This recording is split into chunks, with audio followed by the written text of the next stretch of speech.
Right.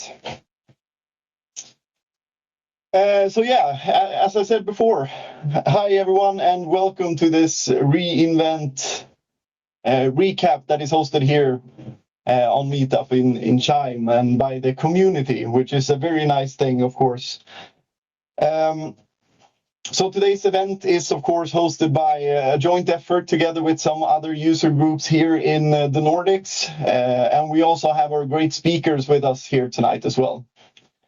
So just a quick reminder for everyone that is attending this event as well.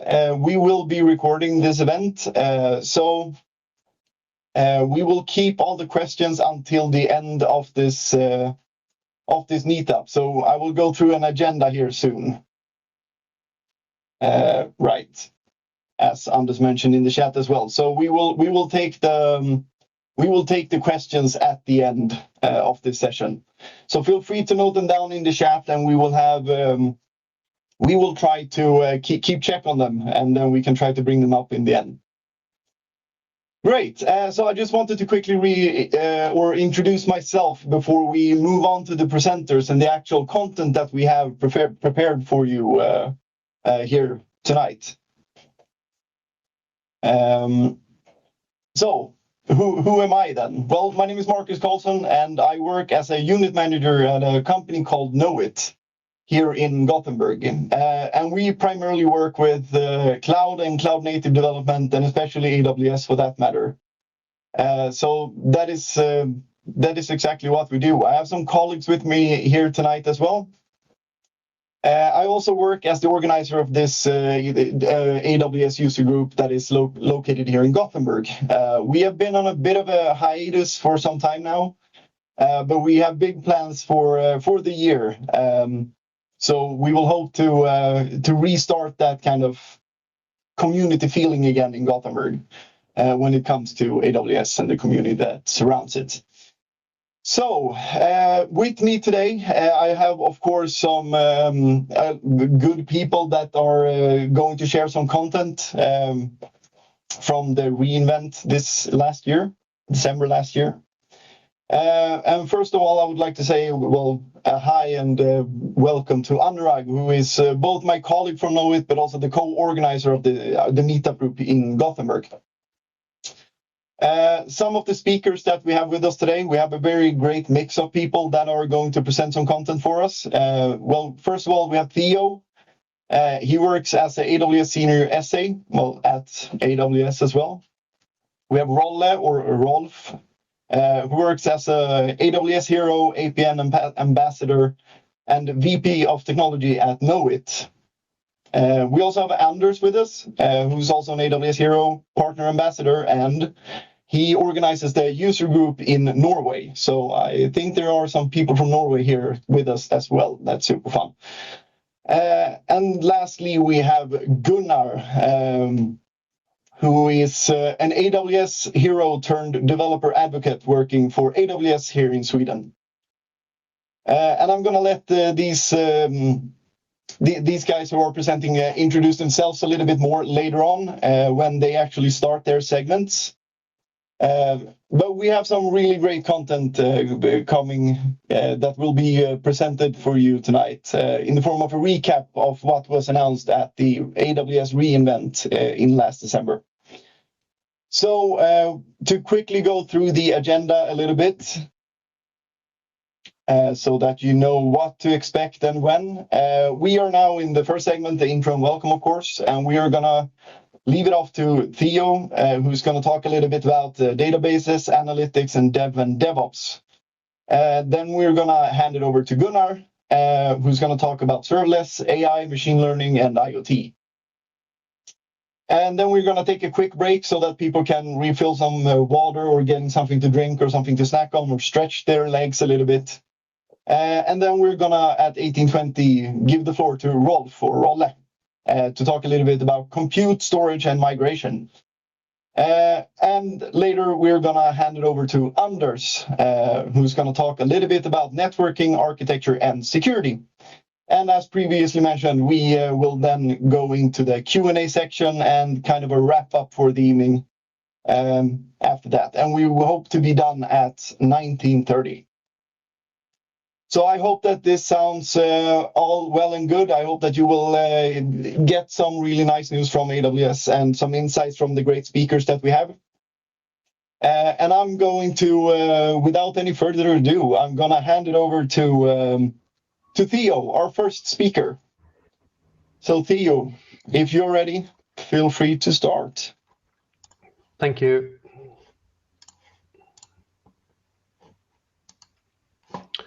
Let's see. I think this is me. So hey everyone, my name is Theo Tolv. I'm a Senior Solutions Architect at AWS. I'm based in Stockholm now, but I used to live in Göteborg, lived in Göteborg most of my life. So I was actually hoping to be able to deliver this in person in Göteborg, but was not to be this time. I hope that I will get another opportunity to come down to Göteborg to do something similar to this and attend the meetup maybe next time. So I'm covering the developer tools, DevOps, analytics, and databases today. Let's start with developer tools. This year, this reInvent CloudWatch, got 2 new significant additions. The first one being real user monitoring, which is a way for you to do application performance monitoring, user experience monitoring, and that kind of thing. And one thing that I actually learned today about real user monitoring is that it has this really awesome checkbox where you can that you can uncheck so that it doesn't set any cookies. So for those privacy conscious of you, you can uncheck that one and only get the non-user tracking parts of it. CloudWatch also launched another feature called Evidently that's works together with many of the existing features in CloudWatch and with real user monitoring that enables you to do feature flags and A/B testing. So A/B testing is something that you might want to do in your application to see if whether one particular way of presenting your material works better than another, or to present a feature for some user. Feature flags can be used to present one feature to some users, but not to everyone, or launch a feature darkly, as it's called, and then enable it for some users, and then before you roll it out to everyone. And speaking about front end, our front end development framework and services Amplify added a big significant addition in Amplify Studio. So this is a way for developers and designers to visually design and create an application and integrate with all the features that's already in Amplify, like the Amplify frameworks for adding storage and authentication and things like that. And the most significant part of this is a way of importing Figma prototypes so as a React application, and you can visually inspect all the components and develop the components visually, test out different data models, all without writing any code, and then deploy that as part of your application together with all the other features in Amplify. I know many people like our Cloud Development Kit, or CDK, and it is launched now a preview of the next big version 2. So the Cloud Development Kit is a infrastructure as code development platform that helps developers and DevOps engineers to define infrastructure in a way that can be version controlled and create repeatable infrastructures. The new the new version of the CDK has new features like improved watch functionalities and assertion libraries. You can actually write better testing for your infrastructure. CDK also now comes with the Cdk Construct Hub. So a construct in CDK, you can think of that kind of like a library. So you can define, if you have an infrastructure described with CDK, you can package that as a construct, and that's a reusable piece of code that other developers can use to set up similar infrastructures. And the Construct Hub can be used to share these constructs or find constructs that are developed by other developers and DevOps engineers, so that you don't have to reinvent the wheel every time, and instead sort of standing on the shoulders of giants. Another infrastructure as code service is Terraform. It's not made by AWS, but many of our customers like to use it. If Terraform customers have had to choose between using Terraform's account factory for setting up multi-account infrastructures, or use AWS Control Tower, it's been an either-or proposition until now, but now Control Tower has this new Terraform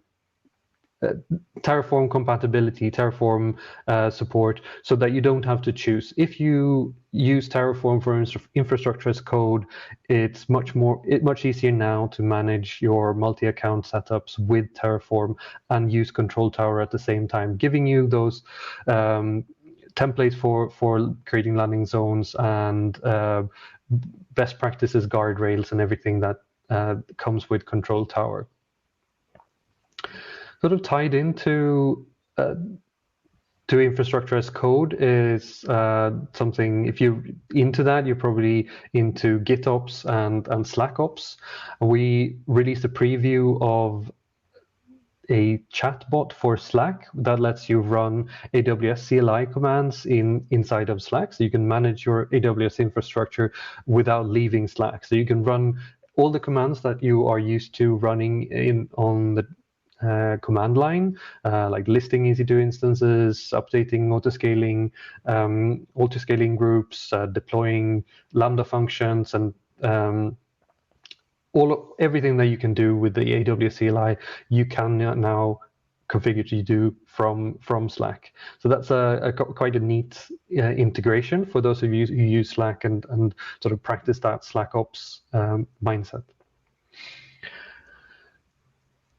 One step lower in the integrations for those people who write integrations with AWS is the SDKs.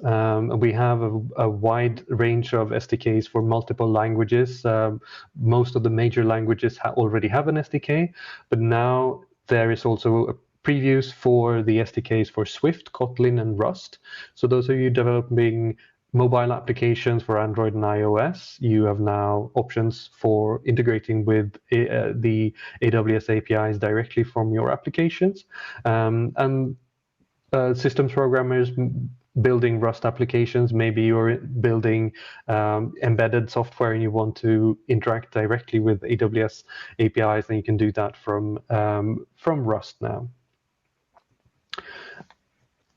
If you are a .NET developer, though, you might be struggling with transforming a monolithic application and migrating that to the cloud. And as a part of that, you might want to break it apart and create microservices. For that, we have released a microservices extractor for .NET. That is a tool that will help you break up that monolith into manageable pieces and extract the code into separate parts so that you can deploy and manage those separately, helping you onwards on that microservices journey. So this is definitely worth checking out if you are in the .NET space and have that migration journey ahead of you. On the other side of the spectrum, if you are fully into microservices, you're probably running those on Kubernetes. And one piece of infrastructure that you might have is the Kubernetes autoscaler for managing the EC2 instances and the autoscaling groups that provide the infrastructure, the EC2 instances that your Kubernetes cluster is running on.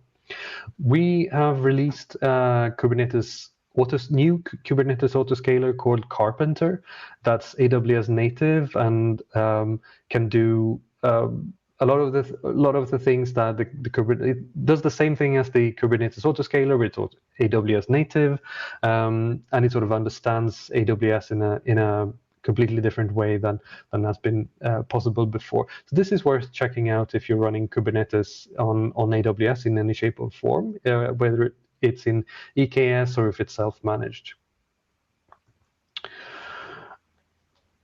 We also made some improvements to ECR, our container registry. So if you might use both private images and public images and images hosted on public repositories. But you also might want to lock down your infrastructure so that it doesn't need internet access, for example, or you want to have better control over the images that your instances are pulling down. And with the pull-through cache, new pull-through cache in ECR, you can configure ECR so that you can pull images from public repositories from ECR instead of directly from the public repositories, and that means that you can avoid having internet access, and you get also the benefits of ECR's vulnerability scanning features and all the other features that ECR has. All right, so moving on into analytics, and this is my favorite area. I'm an analytics specialist, and I've really been drooling over some of the new things that were launched at this reInvent in the analytics space. So let's start with Redshift. Redshift got a new query editor in 2021, and this reInvent, even more additions were added to that. There's new notebook support in addition to features like visualizations and things like that were there. You can now create notebooks to share with your colleagues, and you can document the queries and show example queries. And if you're used to working with notebooks in, for example, SageMaker, you get sort of the same experience, but with Redshift, so that you can have that documentation sharing experience that you've probably used to in other data science environments like SageMaker and Glue and EMR. Another feature that was launched in Redshift is automatic materialized views. So Redshift has had support for materialized views, but it's been up to you to keep them up to date. Now, with automated materialized views, Redshift actually keeps track of the source tables and when they get updated. And it decides when the right time and the optimal circumstances for updating the materialized views. And it can even decide to remove the materialized views completely if it determines that, based on the query patterns and the performance of those queries, that the materialized view is actually not giving you that extra performance that you might think that you get from having it. So it's sort of an automatic optimizer for materialized views and queries against those in Redshift.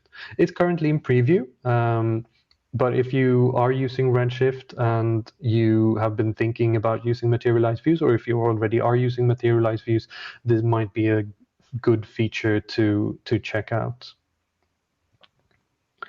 The really big release for Redshift this year was Redshift Serverless. So now there is a preview that you can test out, where you don't have to set up a fixed-sized Redshift cluster and pay for it 24/7. So many customers are using Redshift for data warehousing, where the primary users of that cluster might be data scientists, business intelligence, dashboards, business users. And they probably use the cluster mainly during some hours of the day, might be most heavily used in the mornings, very rarely used on evenings, nights, and definitely not on weekends. But until now, it's been up to you to scale your Redshift clusters up and down to meet the times of the day when you've needed the capacity. But with Redshift Serverless, you can stop doing that. You can focus on just providing the Redshift as a service to your users, and only pay for when queries are actually running in the cluster. So instead of having to decide upfront how much capacity do you need, you say, I want a cluster that can do this amount of compute, but Redshift behind the scenes will make sure that to scale that up and give you that capacity in seconds when queries are actually running. And as soon as queries are no longer running, it will scale that down, and you won't be paying for the downtime. So this can significantly reduce the cost of running Redshift while still giving you the same performance and the same benefits of Redshift. And it works with all the other Redshift features like data sharing that have been released over the last few years. I'd say that serverless was a little bit of a theme in the analytics space at this reInvent, because there were actually 2 more services that they got a serverless makeover. The next one is Amazon EMR. So EMR is our managed cluster runtime for frameworks such as Spark, Presto, Hive, and so on. So if you're running big data jobs, analytics workloads, you might have done that on EMR. And EMR has so far had multiple deployment modes. You can run transient clusters, you can run always-on clusters, you can run clusters inside of EKS, and now in preview there's a mode where you can run it completely serverless. So you can say that you want to run this Spark job, for example, deploy that into EMR, and let EMR manage how much compute capacity is allocated to that job. And it can even scale that compute capacity up and down during the execution of the job, so that it uses the optimal compute capacity for the job at every point in time. So this enables you to probably save on cost, depending, of course, on the job that you're running, but it also reduces the maintenance burden on figuring out what size capacity clusters that you need, and so on.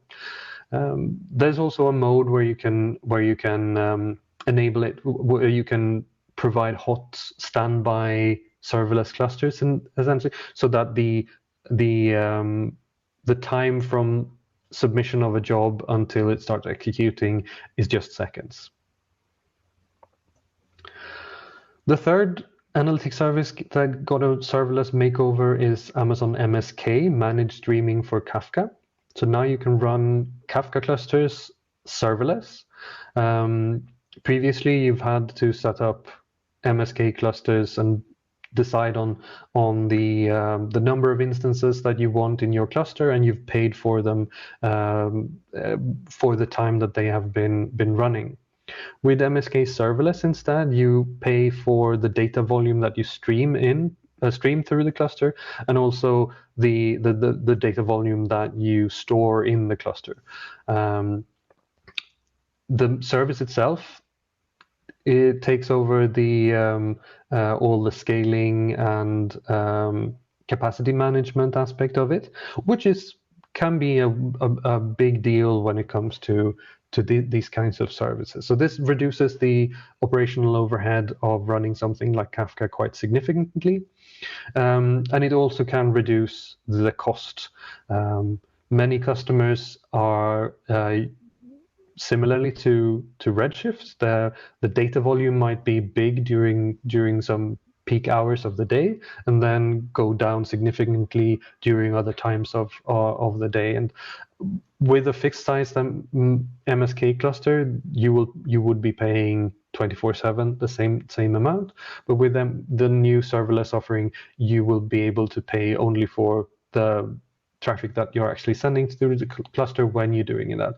So the total amount that you would be paying could be significantly less if you have a very big difference between your peaks and your low points in traffic.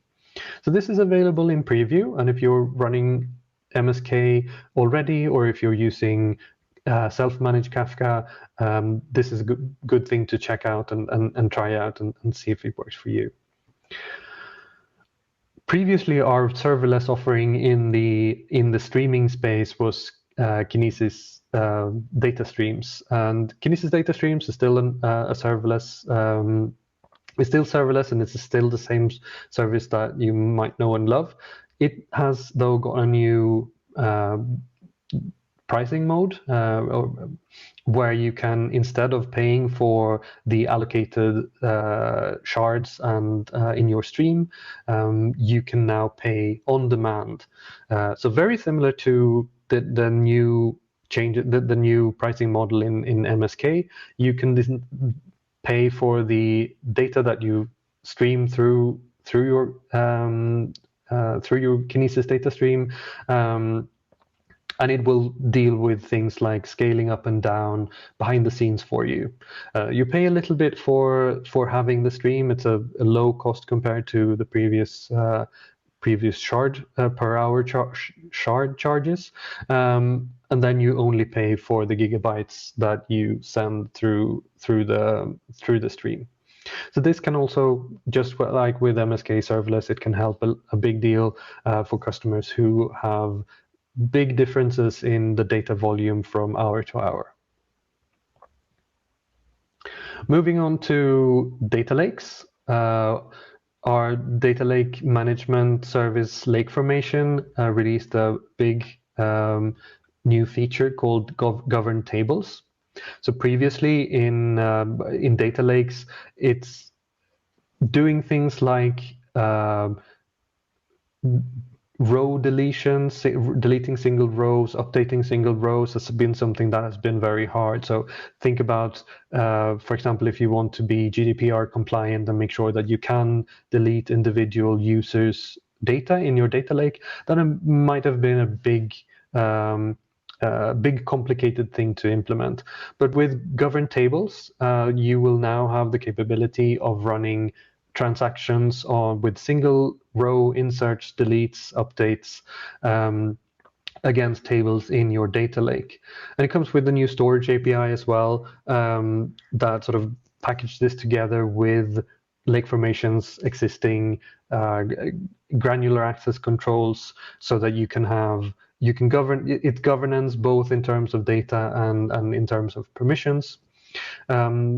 So you can control who can access what and where, who can do these kinds of updates. And this can be a big game changer for data lakes, and sort of bridges the gaps between data lakes and data warehouses.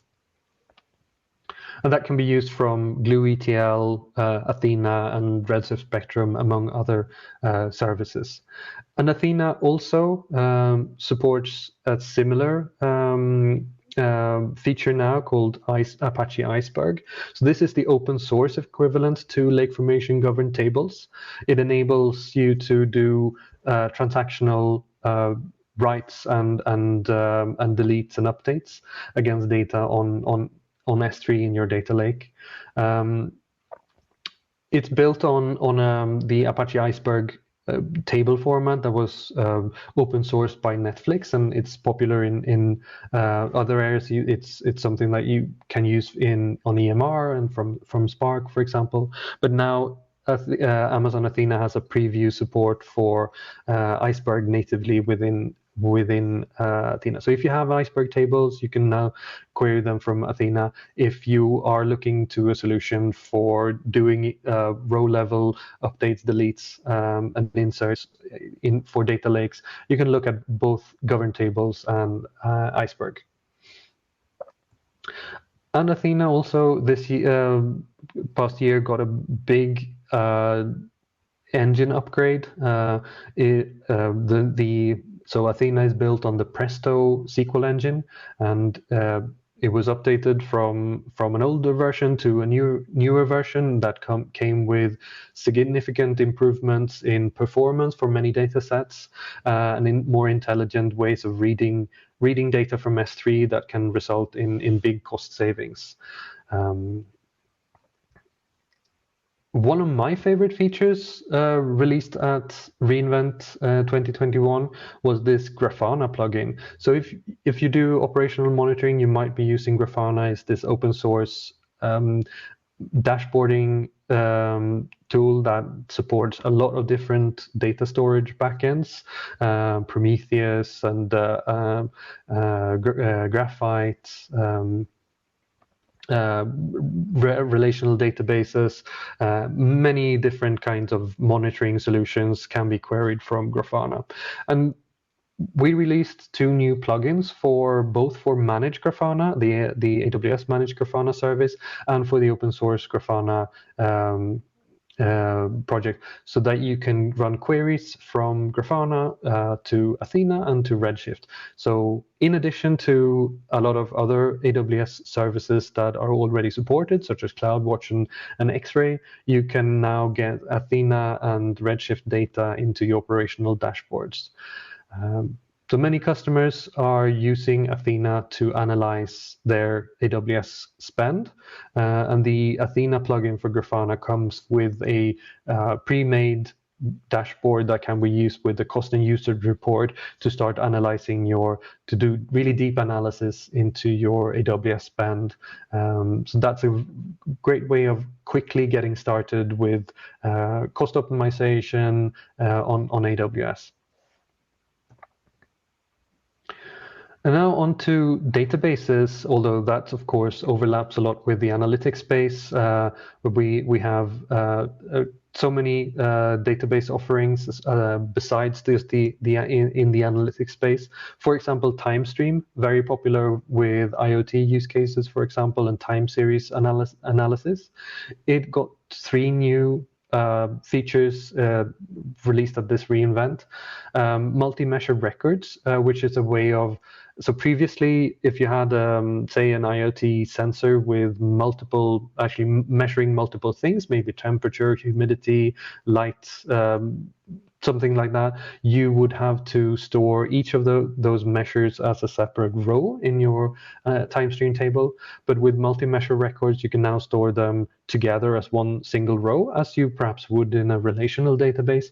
So that's sort of an improvement on the data model in TimeStream. With scheduled queries, you can schedule aggregations and create new tables from those aggregations to improve performance for dashboards and other things like that, and keep sort of materialized views up to date.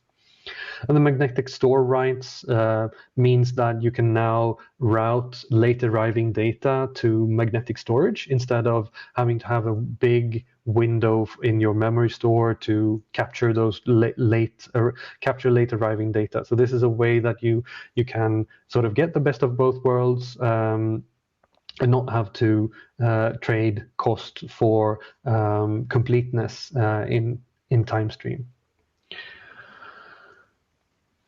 Our relational database service, RDS, got some features around diagnosing problems and bottlenecks, and some help from machine learning help for our DevOps engineers managing RDS instances.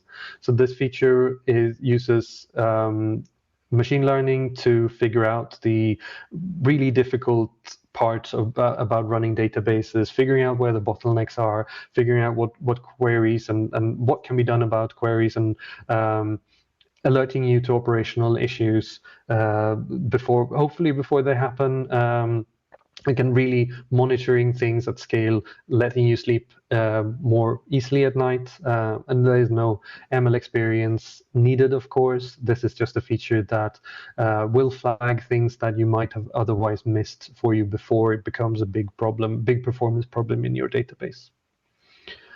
For those of you who run Oracle and SQL Server and are on AWS and have been wanting to migrate to RDS but can't for various reasons around specific requirements on the underlying operating system and environment, RDS Custom is now available for you. It will enable you to get access to the operating system and the database environment to do those customizations and to install specific packages.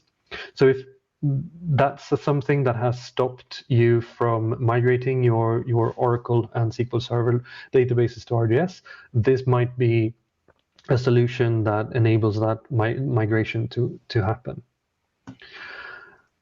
And finally, DynamoDB, our NoSQL database, got a new storage class for tables. So if you've run DynamoDB for a long time, you might have cold data that's no longer accessed, but you need to keep it around for various reasons.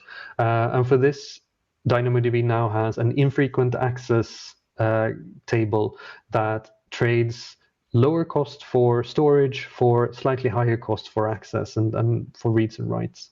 And this can be great for those situations where you have years and years and years of data and you still want to keep it around because someone might access it, and you might have contracts that say that the data needs to be made accessible, and you don't want to have a separate solution for that. And you want to keep that data around still in DynamoDB using the same access APIs.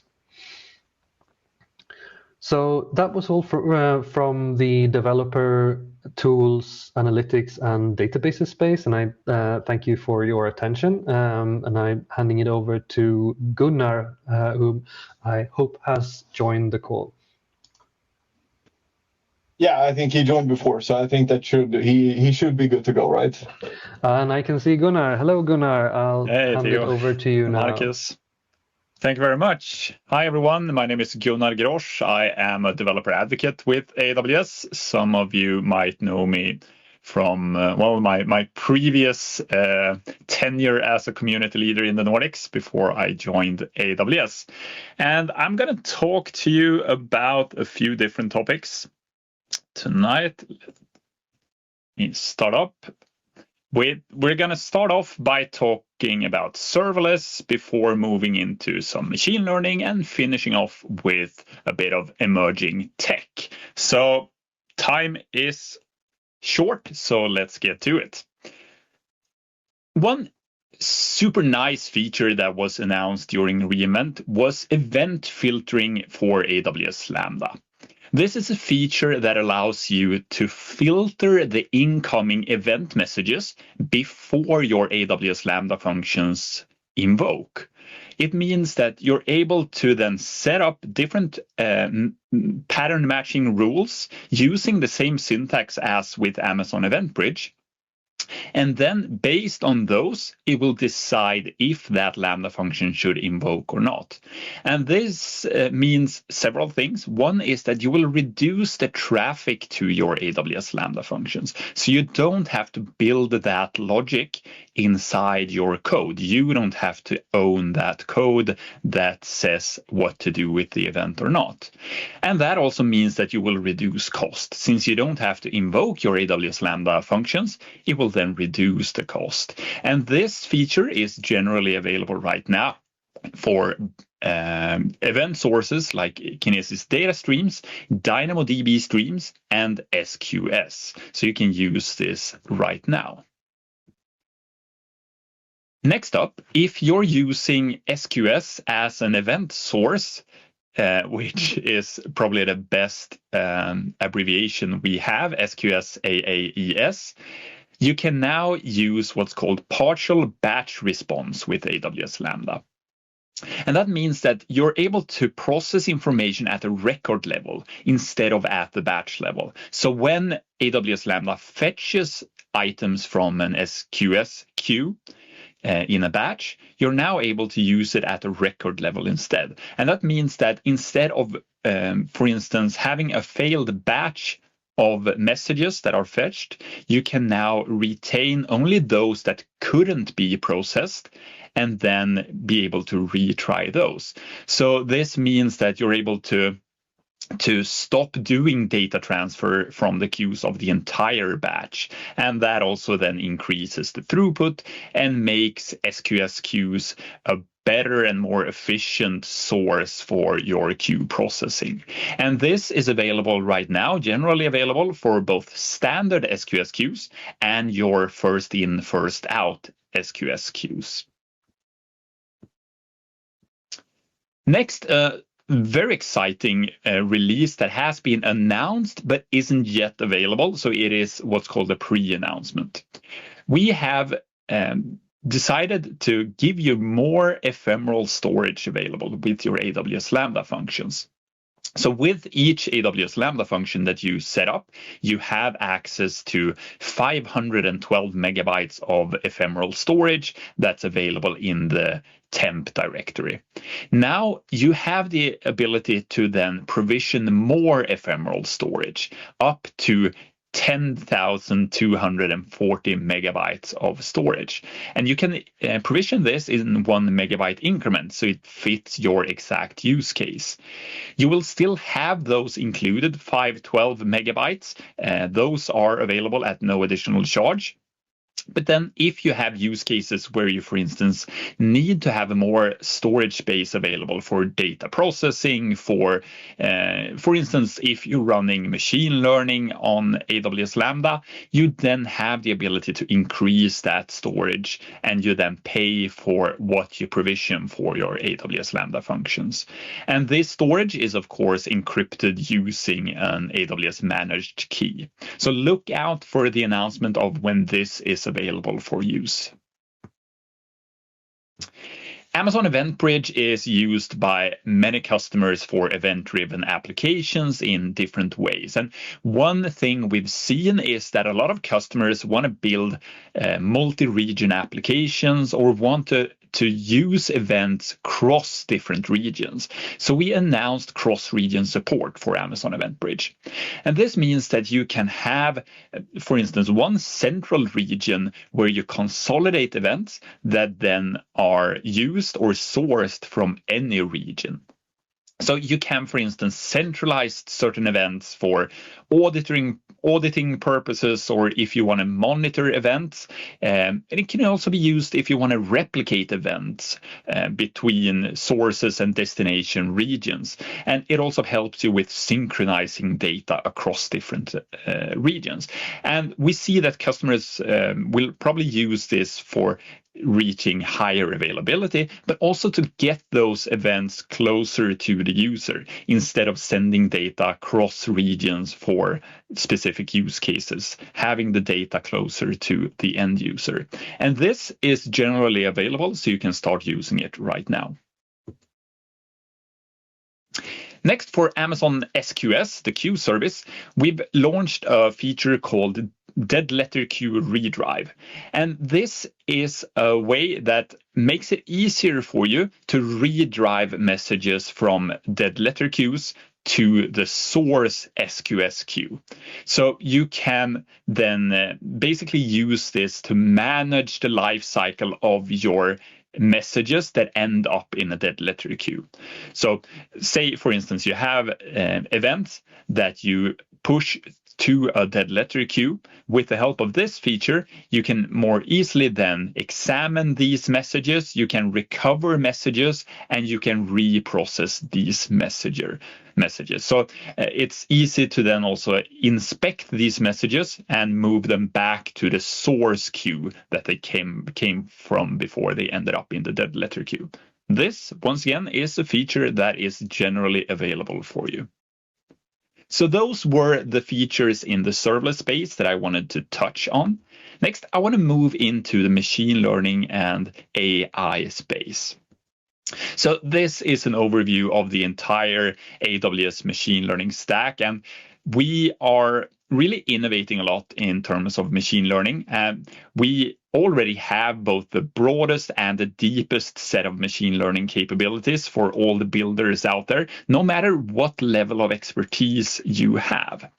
So first off, I want to touch on the bottom layer of the stack. This is mainly or most often used by the expert practitioners that uses different frameworks and uses their own infrastructure on AWS to run machine learning.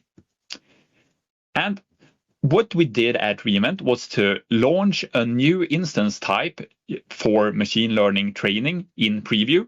And this is the TRN1 instances that are best suited for your large-scale distributed training. So if you want to reduce time to train complex deep learning models, you can use this instance type to do that. So this means that you'll set up your own instances and run the TRN1 instance powered by AWS Training to then deliver your machine learning training. And with these instance types running with AWS Training Accelerator, you will get the best price performance for training deep learning models anywhere in the cloud. This is available with up to 16 AWS Trainium accelerators per instance, and you can have up to 800 gigabytes per second of network bandwidth. So this means that you're able to then deliver the fastest machine learning training in the cloud with the help of these instances. Moving up one level in the stack, in the middle layer, we have Amazon SageMaker, and that is our line of services that provides developers and data scientists with the ability to themselves build, train, and develop machine learning models at scale, but with the help of a managed service. So it removes a lot of the complexity from running your own machine learning infrastructure to make it easier to then easily deploy machine learning use cases. One of the announcements out of Reinvent was Amazon SageMaker serverless inferences. So say that you're running use cases where you have intermittent inference requests. So say that you don't use the requests for inference that often. It might be long periods of idle in between. Using SageMaker serverless inference, well, as the name serverless suggests, it will then make use of all of the benefits of serverless. So you can automatically remove the need to manage these complex scaling workflows that might be involved with running inference otherwise. So this is targeted at all the data scientists and machine learning engineers that have these unpredictable and intermittent inference requests. So serverless inference, it is launched in preview right now. So this will be available for everyone to use in preview to begin with before it moves on into general availability. Next feature I want to talk about is Amazon SageMaker Ground Truth Plus. So we launched Amazon SageMaker Ground Truth as a way to make it easier for everyone basically to label data used in Amazon SageMaker. So it made it easier for you to then create these training data sets for machine learning with the help of Ground Truth. Now with the release of Ground Truth Plus, we make it even easier for everyone to use this. So if you want to label data for machine learning models, you can now take the advantage of Ground Truth Plus, where you can create high quality training data sets without you having to build the labeling applications or managing any labeling workforce on your own. So instead, we will set up a data labeling workflow for you based on the requirements that you have, and then we will manage that workflow and the workforce doing the labeling. So it makes it easier for everyone to get started doing very high quality data labeling without the need to have your own workforce, basically people doing the data labeling.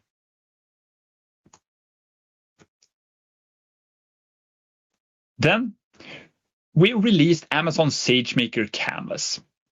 So one of the themes out of Reinvent this year definitely was we want to remove more heavy lifting no matter what the use case is. So make it easier to democratize a lot of the cloud solutions that people want to run. And one of those was SageMaker Canvas. It makes it easier for anyone to generate high accurate machine learning predictions on their own without having any machine learning experience. So this means that with Canvas, we can expand machine learning access to other roles within the company. So we've aimed this, for instance, at business analysts, people that don't have any machine learning experience, but still want to generate these machine learning predictions. And this is all done in what's called a no-code environment. So you don't have to know any code to be able to create these machine learning models and get those machine learning predictions out of it. So with SageMaker Canvas, you can have your business analysts to easily access and import data from the cloud, from on-premise data sources, and then quickly combine and cleanse that data. And from there, Canvas will then generate the machine learning model automatically, and you can then use that model to create your predictions. And SageMaker Canvas is generally available right now, so you can start using it straight away.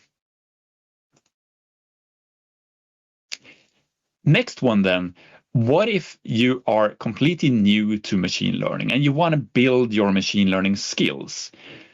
We launched Amazon SageMaker Studio Lab, which is a free machine learning development environment that then provides the compute, the storage up to a certain level, and the security at no cost for anyone to learn and experiment with machine learning. We see more and more companies wanting to do machine learning, and we've released services to make it easier. But still, a lot of companies want to learn more and they want to experiment with machine learning. So with the help of Studio Lab, you basically only need a valid email ID. You don't have to configure any infrastructure, manage any security, identity and access, and so on. You don't even have to have an AWS account. You sign up with Studio Lab, and you're then able to start experimenting with machine learning. You create models through GitHub integration. It comes pre-configured with different machine learning tools and frameworks and so on. So you're able to get started immediately. So if you or people inside your company want to get started with machine learning, do take a look at SageMaker Studio Lab. So now then, let's move to the top layer of our machine learning stack, which is the AI services. And they are there to allow developers to easily add different type of intelligence to applications without needing to have any machine learning skills. So these are services that allows you to work with text, documents, speech, and so on. So let's look at some of those announcements. First up, we have Amazon Personalize. And with Personalize, we've made it easier to create user segmentation. So traditionally, user segmentation has relied on a lot of manual curated business rules. So you've made assumptions about a user's intent, or you have to sort them into predefined audiences based on tags or categories of users. With Amazon Personalize, it now makes it easier for you to then analyze user behavior and build more intelligent user segments into the user database using machine learning. So with this capability of Amazon Personalize, it makes it easier then to segment your users based on their affinity for different items or attributes, or could be genres, it could be product categories, and so on. So this allows you to then promote specific content to users, things that they care the most about, and that in turn will hopefully and probably lead to higher engagement with the users you're targeting, be it a marketing campaign, if it might be for an e-commerce site, or whatever the use case is, you're able to target users more easily. And this feature in Personalize is generally available. Next, we have another feature with Personalize, where we can have use cases that are where we can target users for retail, media, and entertainment use cases. So we have this, with this new launch, we're able to then help users more easily create recommendations with the help of Personalize. We can, for instance, create top picks for users. We can make use of data from what the user has done before to, for instance, recommend specific services or products for those. Because you watched this movie, we recommend this for you. We can create hot picks, for instance, for users that are then based on that specific user, and then by using Personalize as a machine learning AI service. So it makes it easier to create, say, a more high-performing user experience in the applications we build without having to have any machine learning expertise. Then we have a new feature for Amazon Lex. And Amazon Lex, as some of you might know, it is a chatbot designer. It helps you build chatbots using AWS. And we've now released a new feature called Automated Chatbot Designer. And the Automated Chatbot Designer makes it easier to more quickly create an effective chatbot. I had the pleasure of talking to the product manager of Amazon Lex around this at Reinvent, and really interesting feature for Lex, because it makes it a lot easier to have more correct chatbots working based on conversation history. So traditionally, when you want to create a chatbot, you make use of transcripts from previous conversations in chat with your customer service and so on. But there's a lot of work involved in using those transcripts and then being able to create a working chatbot based on that. But now, with the help of the Automated Chatbot Designer, it's easier to then, by using machine learning models that are trained from AWS, you can then use deep learning techniques and natural language processing to analyze old transcripts that will then automatically surface a chatbot design that works, in many cases, out of the box.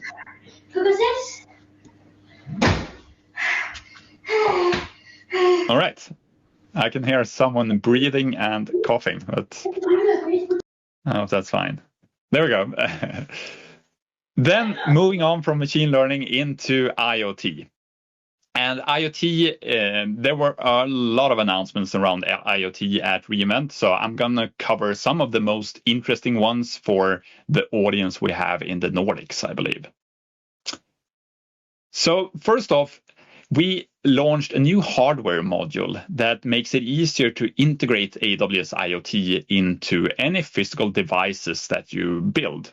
So AWS Iot Express Link is a complete hardware module that you can use to then integrate into your hardware.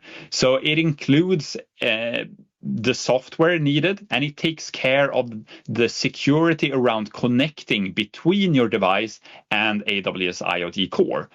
So you can concentrate on your design, your application, and this module will take care of the connection between the physical hardware and AWS IoT Core. And it is available in preview right now. We have 4 modules available straight away from 3 different partners, and they are available with both Wi-Fi and cellular connectivity. So it opens up a wide range of different applications. And some of these might be familiar to you if you work with IoT today. So by using this, it is easier to start using physical hardware together with AWS IoT Core. Really cool. Next, we announced a new service called AWS IoT Twin Maker. And Twin Maker is a service that makes it easier for you to create what's called a digital twin of real-world systems. That could be a building, it could be a factory, it could be a production line, or any type of industrial equipment. And a digital twin, they are a virtual representation of that physical system that is then regularly updated with data to mimic how that physical equipment or building and so on works, the structure, the state, and the behavior of it. So you use AWS Twin Maker to then create a digital twin of that real-world system. And it makes it easier for you to then use that to create your AWS IoT system. And let me show you how that works. Here we go. So AWS Twin Maker connects then data from whatever sources you might have. This could be equipment sensors, video cameras, business applications, and it creates what's called a knowledge graph to model that real-world system and to then generate real-time insights from that digital twin. So as a developer, you can then create these digital twins of the entire physical environment and use a 3D visualization to build applications that help your plant operators and maintenance engineers optimize factory operations. And that will, of course, then increase production output and improve equipment performance. So this is a screenshot of Grafana integrated with Twin Maker. And what you can see is a 3D view of a facility, some sort of a facility, a building in this case. And then you have all of that associated real-time data in the dashboard on the right. So that's AWS IoT Twin Maker, really exciting release if you work with IoT in physical buildings and so on.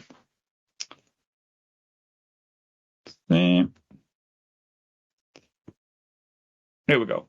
Next, we have AWS IoT Fleetwise, and this is something that I think a lot of customers in the Nordics will be excited about. This is a managed service that makes it easier to collect, transform, and transfer vehicle data. This means that you can standardize your vehicle data across your fleet, no matter what type of vehicle that is. And now we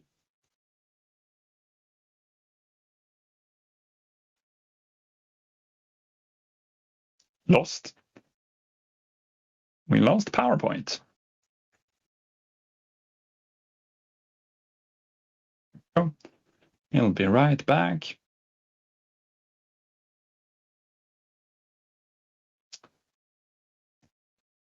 So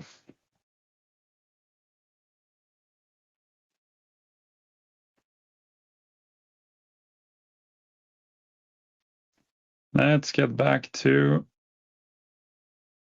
Fleetwise.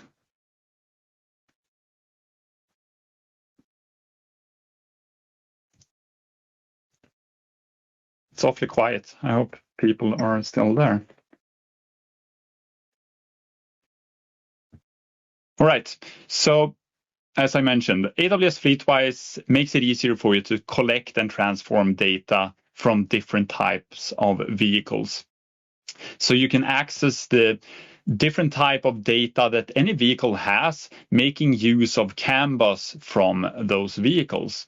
And IoT Fleetwise will then make use of that data, and then you're able to use it for a centralized management of your fleet.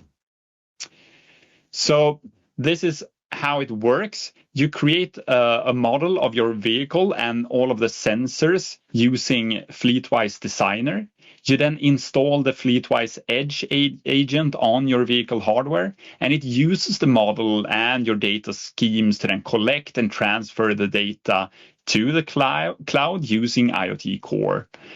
And right now, Fleetwise supports one specific vehicle gateway hardware that's called NXP S32G. If you're in the automotive business, you might know about that, but support for additional automotive hardware will be added in due course.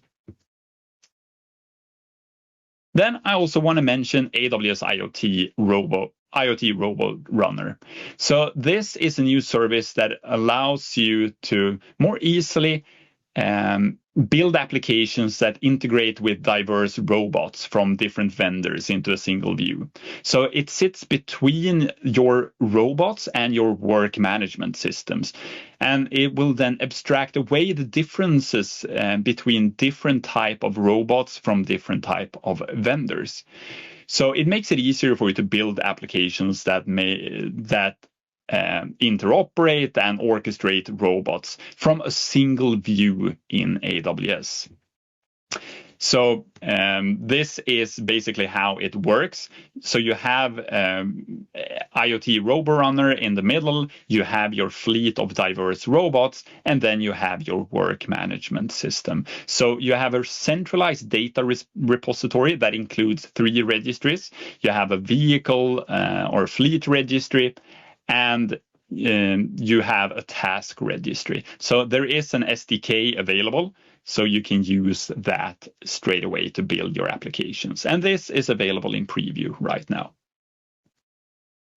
And finally, I want to mention the release of free RTOS Quick Connect demos. So we released a very simplified way of getting started with free RTOS for your hardware straight away. And this can then easily be used to explore how to use IoT with AWS. And right now we support 2 different boards, the STM32L4 and the ESP32C3. And that was the end of the IoT part. So with that, I hand it back to Marcus. Yeah, thank you so much, Gunnar. I think I wrote it here in the concept. Both the Fleetwise and the Twin Maker sounds super fun to both play with and talk with our customers, especially. Well, yeah, I mean, it sounds super fun. Yes, so great, so. Big thanks, Gunnar. Thank you. Great. All right, we are very on point on the schedule as well. So we will now go into a little bit of a short break here, and we will be back at 20 minutes past 6 with Rolf Koski. So see you soon, everyone, and thank you so far, all of you who has spoken so far.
What do you say, Rolle? You look ready at least. So I think we can get back from the break here.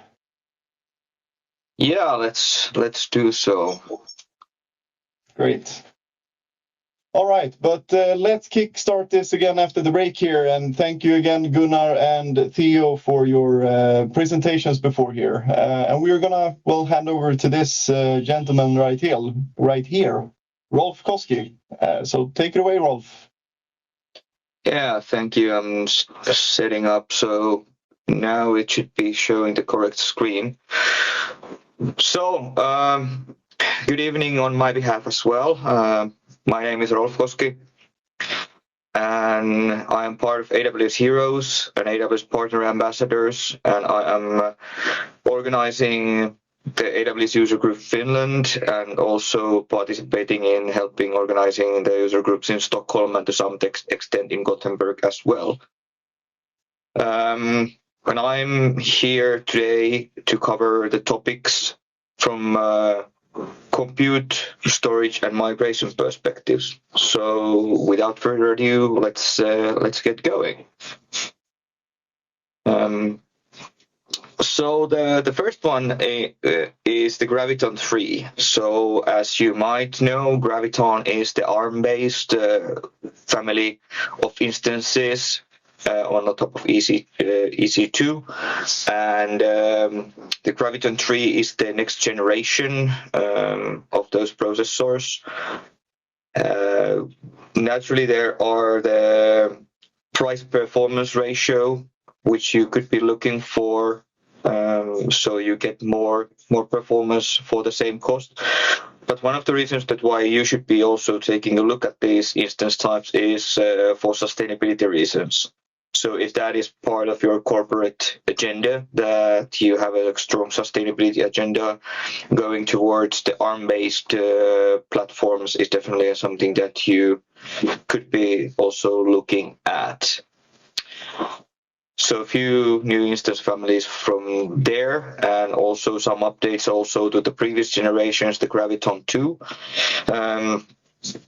So there was the announcement of G5G instances, the Graviton based, and it's something that you should be looking as, for example, for Android game streaming purposes or some machine learning applications.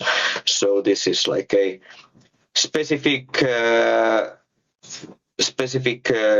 set of resources for that, and also supports the NVIDIA's drivers. So if you would like to use that for TensorFlow machine learning workloads, that is a good candidate as well.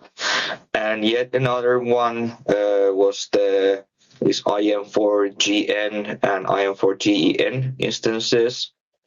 So high throughput, very low latency, especially well suited for workloads where there would be large amounts of data on local SSD. So if you need to have the highest performance from SQL databases running on instances, this could be something that you should be looking at. Maybe this next one could be on someone else's agenda as well, but still wanted to highlight it here when I mentioned sustainability, that there was also an announcement for the customer carbon footprint tool.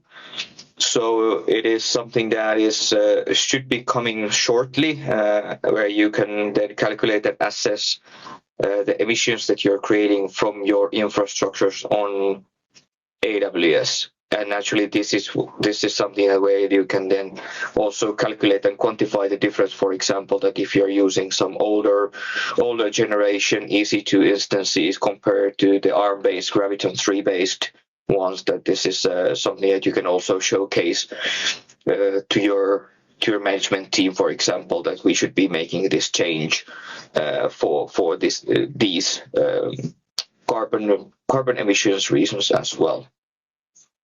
All right, and then moving forward, local zone expansion. This was something that is also very exciting from the Nordics perspective. I see that we had people here at least joining from Sweden and Finland and Denmark, and Sweden actually has their own region locally, but now there's going to be local zones in Denmark, Finland, Norway later this year. So what is a local zone? It is a fully managed location that is running a subset of services of AWS, which has like the regional proximity to you within the country borders. So there might be like legal or compliance requirements, for example, to run some workload within your own country borders, or there's some network latency proximity things that you might be looking for. So these are the things that where the local zone could help. Local zones are not, as I mentioned, not full regions, so they do not support the exact same high availability patterns, or not the full suite of services. So make sure that you kind of go through those first before diving more deeply, that if this would be something that is useful for your business. But nevertheless, we'll keep you posted when these become general availability in the local markets. Yet another quite specific instance thing was the announcement of the next generation M1 Mac instances. So if you are the kind of company or person who develops things on top of iPhone, iPad, needs that Xcode capabilities, essentially what this is that it is a fleet of physical M1 Mac Minis installed in racks, and then there's the Nitro system connection cards in the same racks, which makes the interconnection between the EC2 and the M1 instance. These are not if you would be running these like 100% utilization day in, day out, this is not necessarily a very cost-effective thing, but the use case more is that you want a larger fleet of these instances, you want to test something on and run it and then tear it down. This is more for that kind of use case, not running like a VDI desktop or anything like that. So definitely more developer oriented from pricing perspective. And still on instance announcement, this is quite specific combination of performance and capacity, so intended specifically for SAP HANA, so in-memory type of database nodes. AWS Compute Optimizer, I think that this was kind of originally announced already before reInvent, but there were few specific key features announced. So there's now something that is called resource efficiency scoring. So it is something that the Compute Optimizer can use to prioritize the top optimization opportunities. And then there's something called enhanced infrastructure metrics. So the Compute Optimizer can then recommend optimal resources to reduce cost and improve performance. So new features on the Compute Optimizer. Moving on to CloudWatch Metrics Insights. So this is a add-on or enhancement to CloudWatch Metrics, that way you can use SQL queries for the data stored in CloudWatch Metrics. And the power for that is naturally that you can make quite complex queries of the existing numerical data, and you can do mathematical calculations as part of that query. So it is pretty powerful from that perspective, that you can like have aggregate metrics created as part of the query.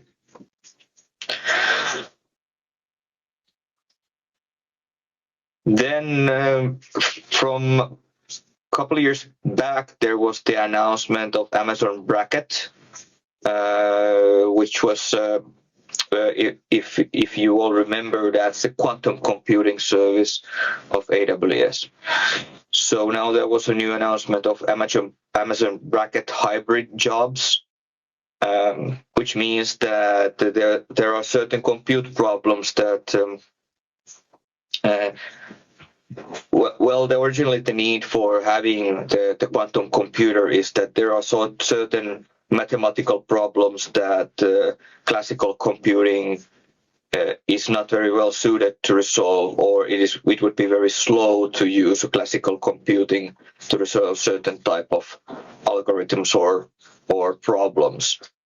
But usually the actual real life scenarios are such that they are composed of multiple different types of problems, computative problems, and some are more optimized being calculated with classical CPUs, and then naturally like the GPU with machine learning currently, the neural networks is something that GPUs or floating point arithmetics is something is very widely used because that's more efficient there.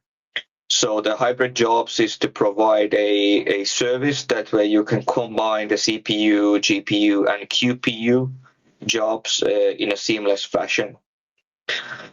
So that this is intended, or more like setting up and efficiently managing those hybrid quantum to classical algorithms or those scenarios. So if you would have scenarios that where the quantum computing is at play, you can look at this to simplify the workflows. Moving on to the Outpost servers. So when the Outpost first came out, it was the full rack or different configurations of full rack was how Outpost was delivered to customers. So now there is configurations that are provided in single unit and 2 unit configurations. But once again, the same goes here as with local zones. So you need to keep in mind that this is not a capacity that provides full suite of AWS capabilities. So it's only a subset like EC2 and ECS, EKS, and a bunch of others. So you need to be sure that this both fits your needs from the compute capacity perspective, and also that it is something that you actually need from compliance, regulation, physical location, or proximity standpoint of view. So there is now also, as we can see, that the single unit is the Graviton based and the 2 unit is Intel based, and then there's a table on this next page that what type of configurations those are available. The ordering info should be on your AWS dashboard. So if you want to kind of check out the configurations, they are also there for the full Outposts as well.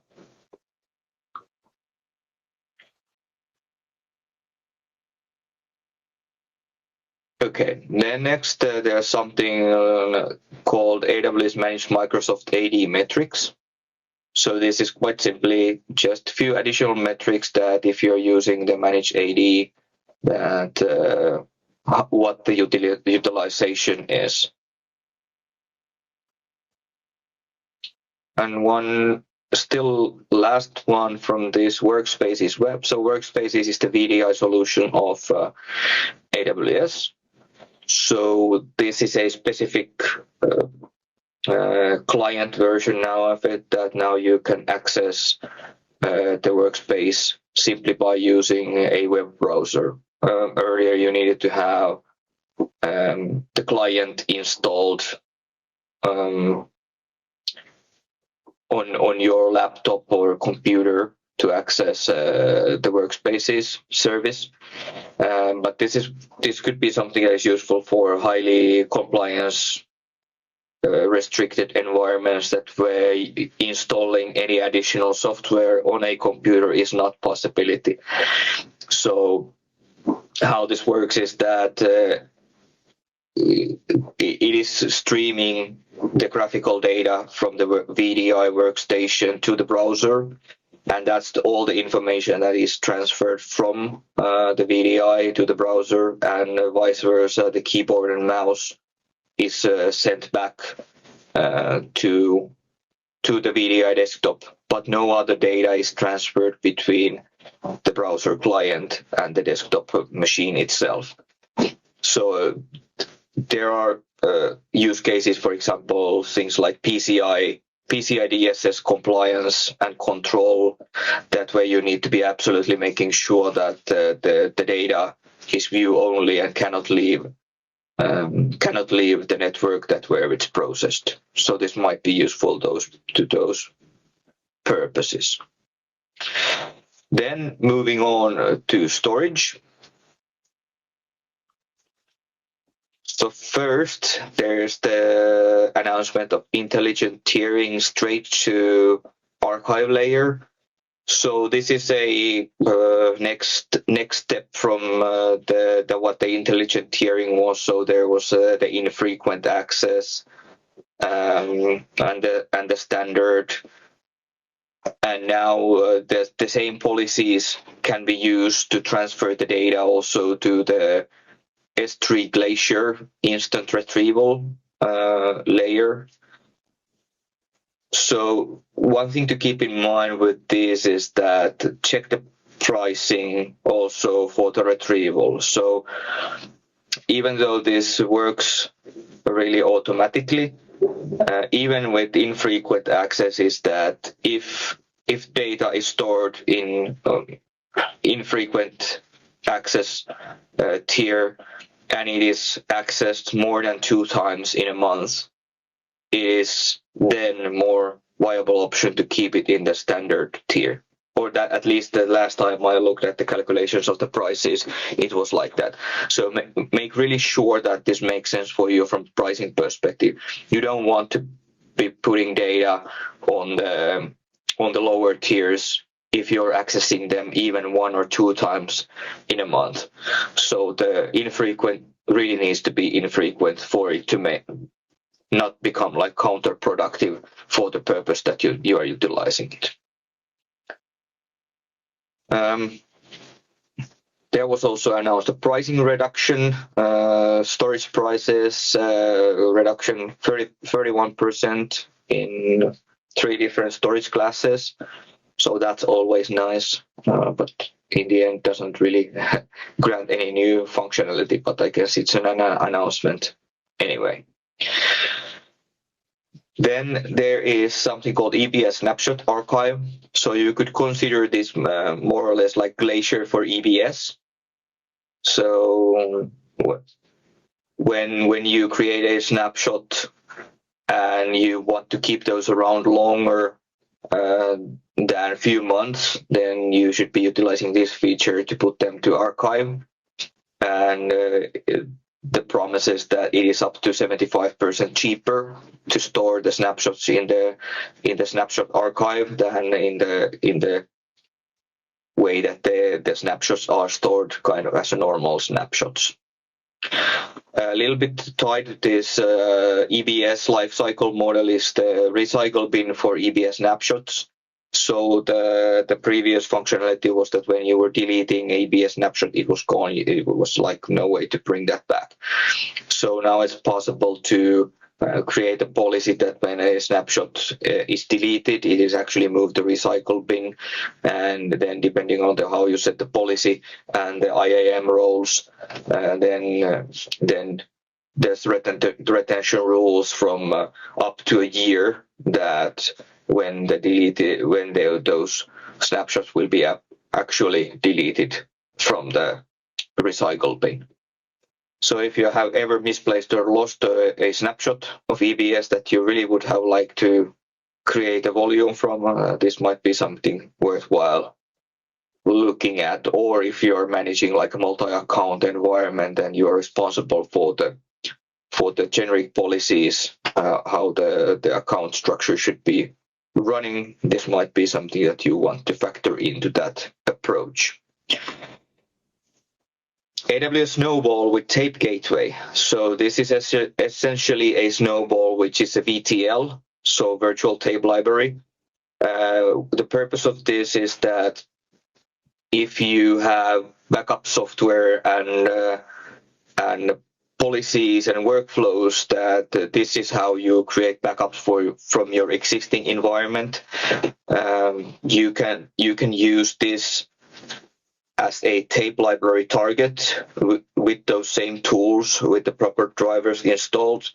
And then when you have used that for a certain period of backup cycles, then you can ship the Snowball back to AWS and put those to Glacier at AWS end.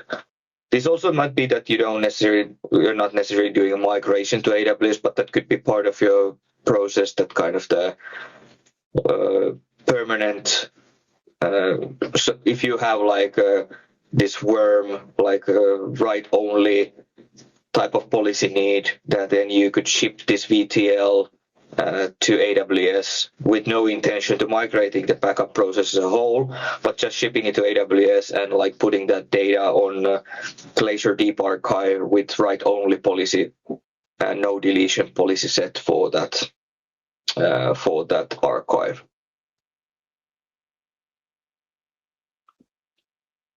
Then a couple of announcements for FSX.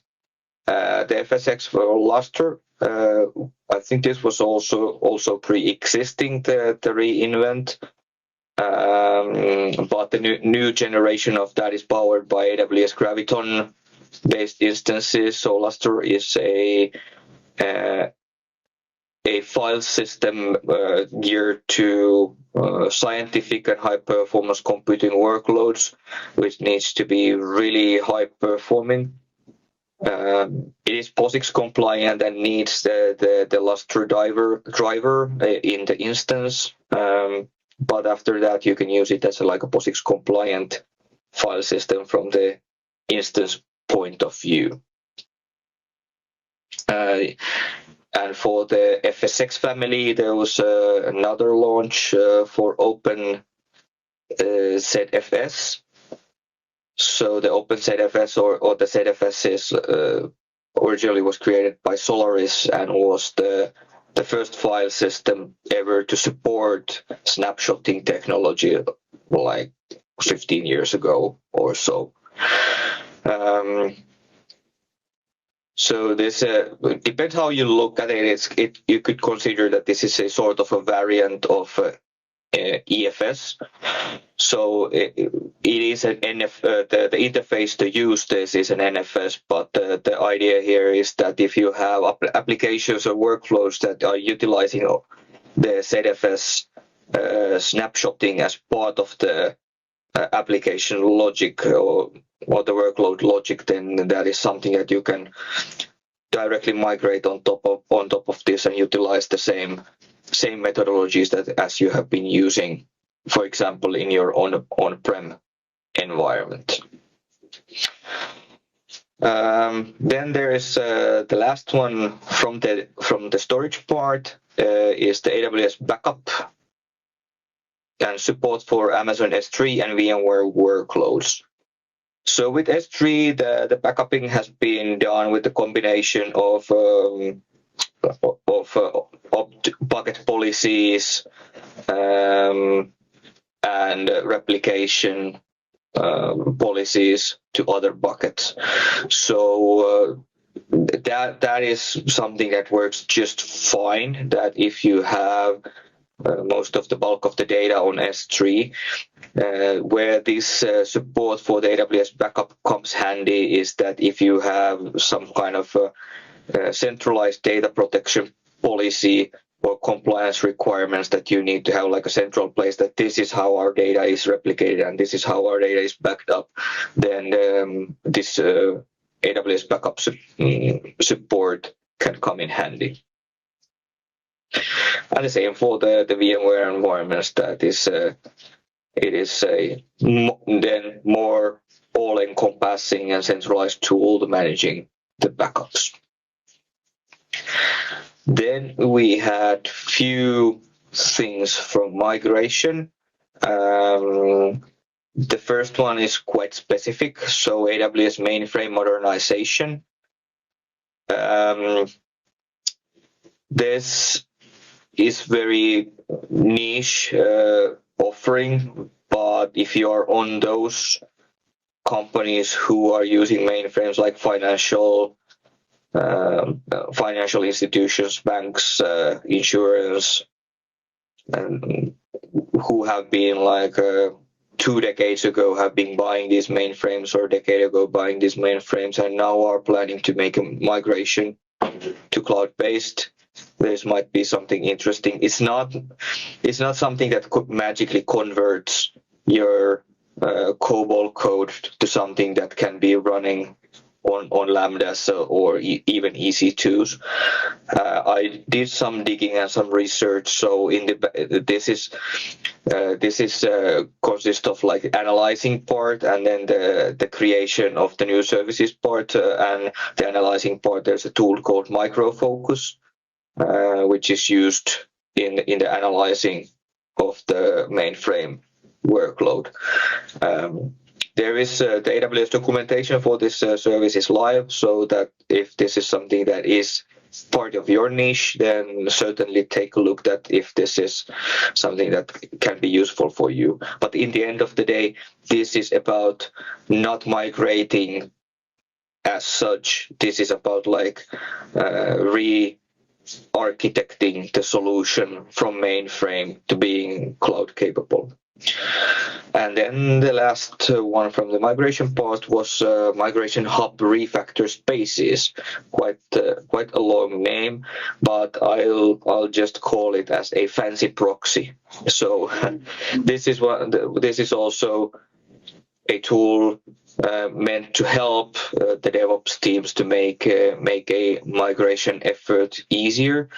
So one of the parts of this service is to deploy these proxies. That way you can like direct different paths of the application to different parts and kind of do the migration logically in steps, so that if you're coming from more monolithic architecture, that you could like be splitting up that architecture to more manageable chunks and then refactor those chunks separately and trying to be moving all the time towards like the end goal, that where you would have been refactored. Okay, that was it for me. Great, thank you so much, Rolf. There we go. Now I'm visible as well. Perhaps you wanted to pass it on to Anders, but I jumped in here nonetheless. Yeah. But big thanks, Rolf, for that update. Right. No worries. It looks like Anders is up to speed here in sharing his screen. So we will just leave the floor to you, Anders. So feel free to introduce yourself a little bit as well, and we can continue. Okay, thank you, Marcus. Yeah, I'm trying to keep up the speed here. We're kind of on schedule and a few minutes ahead here, which is not too bad. Yeah, welcome from me as well. It's late in the evening, and I'll try to make this section quick. My name is Anders Bjørnstad, working as partly with the same things as Rolf, as in the consultancy business, and also an AWS Hero and the partner ambassador for AWS. And I'm organizing the 4 user groups we have in Norway. So it's okay to see all of you virtually, but it'd be nice to be back to physical meetings, hopefully not too long time. So I'm going to go through networking, architecture, and security with you here. Not diving into all of the news items, but I picked some of them which I think might be interesting for our audience in the way I know you. And then, again, last reminder, if you have any questions, then just type them in the chat and we will take them when I'm done here. I'm the last presenter today, and we also have the option here to mute yourself at the end and ask questions. So first out here is the networking part and the news here from Reinvent. And not a new feature, but it's another price reduction. As you know, CloudFront has, to some extent, helped you to get your traffic out on the internet cheaper than to feed it straight from S3 and from EC2s. Now they've added a free tier. That's 1 terabyte of data transfers outbound and 10 million HTTP requests and 2 million CloudFront function invocations for free. And that free tier is per month, and it doesn't expire after 12 months as some of the other free tiers do. So you have 1 terabyte of outbound data here from CloudFront. Also, if you're sending data straight from services like typically EC2, S3, load balancers, and so on, which is not going through CloudFront, you have 100 gigs of free data transfer out with that. That being said, from my experience, if you're able to use CloudFront, please do that from a user perspective and also from a security perspective. And this price reduction was in force from December 1st, so you should see it on your bill already. Another tool that was released here is the VPC Network Access Analyzer. And you've seen something similar to that in the reachability analyzer in the VPC. This one is built on a tool called Zelkova, and it uses algorithms and analysis of your network setup to show you how things are. So with this one, you're setting up and you're doing one analysis and you're getting a result from that. And you specify the scope. There are some predefined scopes here in the console for kind of ingress through the internet gateway, egress, and things like that. And then it analyzes things and comes up with this. And you're paying for this one, you're paying per network interface, per assessments.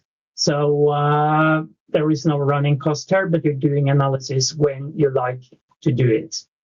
So it's in the console now, and it is available as in GA. And the nice thing here is that it, as you can see in the screenshot, it shows you all the network interfaces, all the different security group, gateway attachments, so on, and you can also filter on those things. So it's far easier to use this than the kind of other analyzer we had just before this was launched. Then for those of you working in kind of at a bit larger scale using the transit gateway, I know a lot of you don't use it because you're kind of staying in a VPC or 2 VPCs within a region. Transit gateway is to help you route traffic between VPCs instead of setting up VPC peerings, connecting traffic with VPNs, with direct connect, stuff like that. So it's like a huge, gigantic switch and router you can set up and do advanced routing on. It was launched in 2018, as it says, and they had AWS launched inter-region peering in 2020, so you could peer 2 gateways in 2 different regions. But now you can also do intra-region peering in case you need that. So I guess this goes for the audience here, which works with really large corporations. So that was kind of the three maybe most important things. Also released is the Cloud WAN, which is in preview, and that enables you to set up a WAN, your own large corporate network through the globe, piggybacking on the AWS network. Direct Connect Site Link is also tied into this enterprises networks structure. So if you're using Direct Connect and you want to connect multiple sites here and also do traffic between that, check out the Direct Connect Site Link. Then we have the IPAM, the IP Address Management Tool in general availability in case you want to keep track of all your IP addresses within AWS. That is charging you per IP address per month. So kind of if you're having 250 active IP addresses within your VPC, that will cost you around $50 per month. So I guess it's kind of not you're using all the time if you're kind of cost cautious here, but for some of you it might be interesting to dive into that, especially if you're running this kind of more classical infrastructure style. What surprised me, kind of what's coming out of AWS at Reinvent, there is always a lot of new things that you might expect and that you're hoping for, but they launched private 5G. So in the US only, because this has to do with bandwidth in the cellular network, etc. But it's in preview now, and then you can actually be your own 5G operator, or you can set up your own 5G network at your own site. So typically for factories and other places where you would like to have 5G for connecting all your equipment, where it's hard to get Wi-Fi to work. So AWS has made that in a smooth way as well. And lastly, for the firewall, not the web application firewall, but the firewall you run in the VPC, there is a partner-managed firewall offering in preview, so we can get software for that firewall through the AWS partners. So that was the network part here. Then on the architecture side, we have the well-architected framework with the 5 pillars we are used to seeing: operational excellence, security, reliability, performance, efficiency, and cost optimization. And as Rolf mentioned, you had a sustainability calculator coming soon, hopefully. And you also now have the sustainability pillar here. So you have questions here, and you can look at sustainability when it comes to your architecture. So you're not running around with a lot of wasted resources, just consuming power and so on. So you can get help taking down your carbon footprint here as well. Also on the architectural side here, we have well-architected lenses, so that is structured now. So you have the pillars on the well-architected framework, but also now you have a lot of well-architected lenses in general availability. So when you're doing a well-architected review, you're normally taking the basic pillars, and then you're also picking some maybe one of the pillars. If you're kind of working with machine learning, you're looking through the machine learning lens and taking that pillar in the review as well, and that is in general availability also. Last topic from me today is security. And a new Amazon Inspector was launched now. Amazon Inspector is a service that has been in AWS for as long as I can remember, and you needed to install an agent on your EC2 servers to do the inspections inside the servers. Now this has come in a new release, so now they're using the Systems Manager and the Systems Manager agent to do this. So it's much simpler to deal with this when you're running workloads, and maybe you have the Systems Manager agent installed already. So it has some new features and of course capabilities as well. So check that out if you're running classical servers. It also integrates with ECR. So now with a container registry. So now you have another tool if you want to scan your container images. And there are some differences between the built-in scanning in ECR and also the inspector. So look in the documentation if you're curious about the details on this service. Then Control Tower was mentioned earlier, and you're getting new controls in there now and then. And also now they have released this data residency control. So typically you're having a lot of different services spread through different organizations. But you want to make sure to keep your data within some regions, typically keep them within the regions you're operating in Europe. So keep them in Stockholm or Frankfurt perhaps, and avoid them from getting into other regions because of several reasons. But compliance is, of course, one of the use cases in this case. So if you're using Control Tower and haven't seen this yet, check that out. And another thing which was kind of, really nice to have that. Do I have any use cases? Was that AWS WAF got support for CAPTCHA. If you're using the web application firewall already, it's really, really easy to set up the CAPTCHAs for certain pages on your website. So I have a website in Norway where I'm just displaying what user groups we have in Norway, and I wanted to test out the CAPTCHA thing. So the web page is here, the link is in the chat. And it took me 1 minute to add CAPTCHA to that website. And there is no code changes at all because the web application firewall sits in front of the web page, just intercepts the traffic and looks at certain parameters. And if you're not, if you're kind of kicking off the rule in the web application firewall, it presents you with a CAPTCHA automatically. So the page I'm showing you is just an S3 HTML page in an S3 bucket with CloudFront, and then I just added the CAPTCHA and with approximately 1 minute to add it. So so that is more or less what we had on the security side. What I didn't mention in detail was that AWS WAF also have automatic application layer DDoS mitigation now.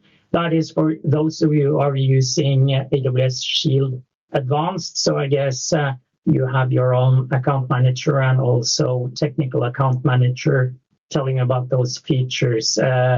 Not a lot of people are using that, I guess. But that was the three topics from me here. So with that, I think we're through with the recap, and then back to our orchestrator, Marcus. Right. Thank you so much, Anders. I had to go into your website there and try the CAPTCHA just because I got curious. So it looks super nice. If it's not an issue there to add it and no code changes, I really like it. Yeah, no, great. Oh, sorry. No. Yeah, no. Now we are. I mean, you kept your time fairly well as well. So we are now moving into the last part here, which is the Q&A. So it should be possible for you to unmute if you have any questions. We've had some in the chats, so I'm going to just go quickly up. I know that the first one was regarding the recording of this meeting, and we will upload it to the AWS Community Nordics YouTube channel